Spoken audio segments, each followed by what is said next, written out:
व्यापाऱ्यांनी तुर्कीची नाकाबंदी झाल्यानंतर पुण्यातल्या व्यापाऱ्यांना आता पाकिस्तानकडून धमकीचे फोन आल्याचं कळत आहे। पाकड्यांच्या या पोकळ धमक्यांचा निषेध म्हणून व्यापाऱ्यांनी तुर्की सफरचंद रस्त्यावरती फेकली आहेत। पाकिस्तान तुर्कस्तान मुर्दाबादच्या घोषणाही यावेळी दिल्या गेल्या आहेत।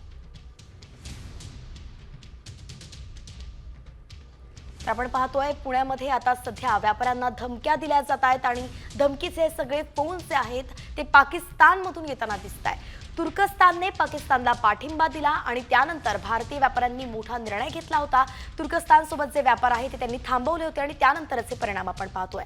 तर पुण्यातल्या व्यापाऱ्यांशीच बातचीत केली आहे आमचे प्रतिनिधी सागर आव्हाड यांनी। पाहूयात त्यांचं काय म्हणणं आहे। पुण्यातील सफरचंदाच्या व्यापाऱ्यांनी तुर्कीच्या सफरचंदावरती बंदी घातल्यानंतर आता पाकिस्तानमधून धमक्यांचे फोन व्यापाऱ्यांना यायला सुरुवात झाली आहे। झेंडे आपल्याबरोबर आहेत। काय झालं, मी थोडा बिझी होतो त्यामुळे फोन उचलला नाही। त्यांचे 9 मिस कॉल आहेत +92 वरनं हे काय हे हां।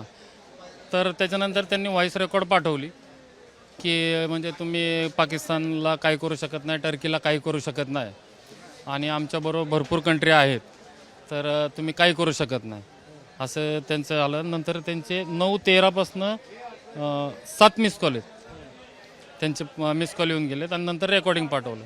मी मार्केटच्या गडबडीत होतो इथं, त्याच्यामुळे ते तसंच राहिलं, खिशात मोबाईल वाजलेला कळलं नाही। ते म्हणले की म्हणजे पाकिस्तानचं तुम्ही काय करू शकत नाही, बंदी घातली तरी टर्कीचं काय करू शकत नाही, काय नाही असं ते म्हणले। आणि बंदीची सुरुवात ही म्हणजे आपल्या पुण्यापासूनच चालू झाली होती आणि हा ट्रेंड हळूहळू अख्ख्या भारतभर ही ठिणगीचा वनवास झाला, सगळा पेटलंच होतं।